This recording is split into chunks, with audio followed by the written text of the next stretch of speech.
Welcome back. Today I'm answering another comment that I received last week, and it's about anger. So what to do?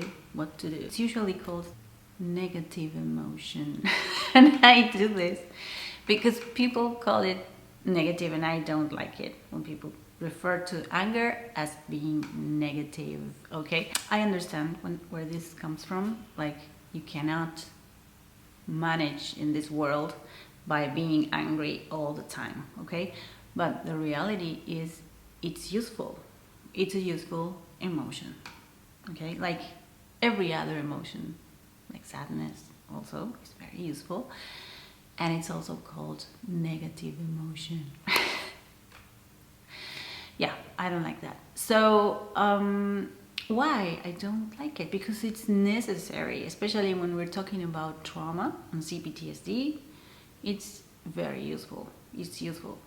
Emotions are useful. They're here for a purpose. And anger is here because it's part of the process of grieving what you are learning or coming out of, just it could be a relationship or an upbringing, or even institutions can be abusive too.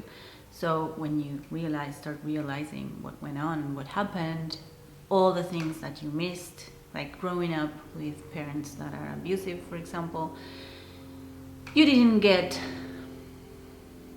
unconditional love, you didn't get support, emotional support, you didn't get containment, someone having your back no matter what.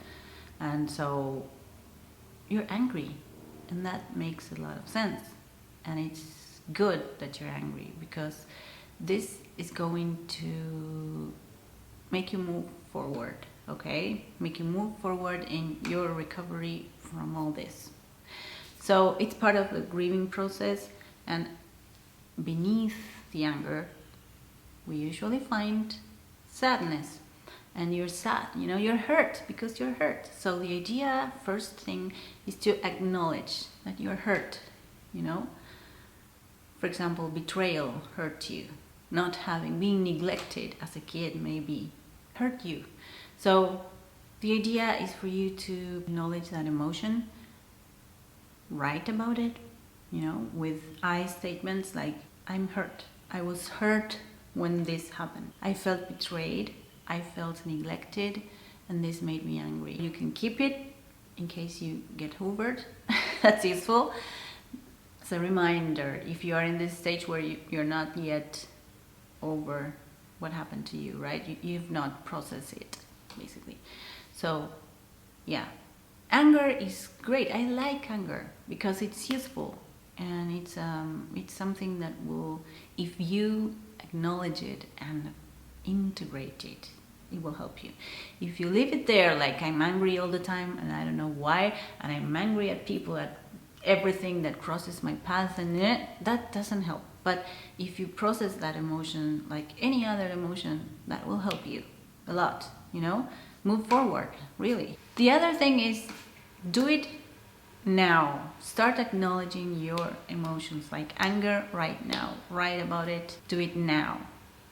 It's better now than later, because then otherwise it can become a pattern in your behavior, and you can be sort of act from anger always, and then everything you do is with anger, and it can creep up into your life, and it's too much. So use that anger to know what hurt you, okay? What is it that hurt you, right? And then this leads me to mindfulness and yoga and meditation. All these things help you to see the present moment, see what's going on right now, acknowledging the now, right? So this is a great way to not dissociate, because with anger people tend to dissociate a lot. Drugs, alcohol, a lot of work, Netflix, binge eating, things like that. And so to numb anger. And so whereas if you be disciplined about being in the present moment,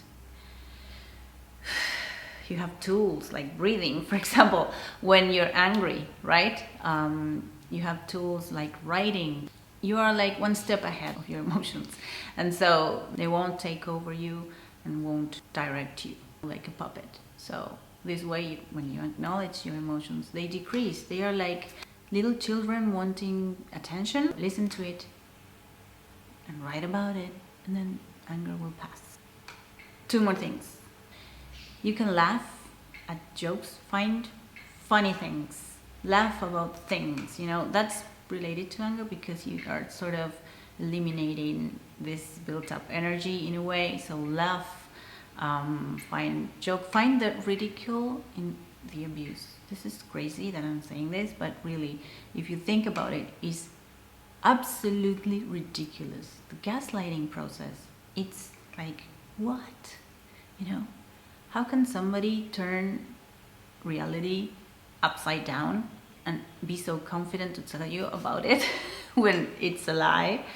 It's ridiculous. Gaslighting is ridiculous. The silent treatment is absolutely stupidity, like a little kid. I'm not talking to you right now, okay? So don't talk to me. So what is that? If you see that through that lens of humor, that might help you. Really. Narcissistic abuse is ridiculous. And humor is good, always. And I know it's hurtful, I know it's tragic, and I know a lot of people that are going through this don't connect with laughter yet. But if you try to start looking that way, like connect yourself with humor, it'll help you. Let me tell you that. And then gratitude. So gratitude when you calm down, because if you're angry right now and I tell you to be grateful, you will punch me in the face or something. So yeah, but no. Whenever you can, try to see why, be grateful. Gratitude will boost your immune system, will lower your anxiety, will lower your blood pressure even. There are a lot of things that gratitude will help you with. There are also studies that show that there's no place for anger when gratitude is running. So when you're grateful, there's no way you're going to be angry. So that's another tip. One more thing you can do is play music. This is why I'm here today. Play the piano, if you play the piano like me. Any instruments. Here we play a lot of instruments in this family, I mean. So if you play any instrument, if you sing, if you dance, do all that. That's great for anger, because it's as if you're sublimating the anger into something better.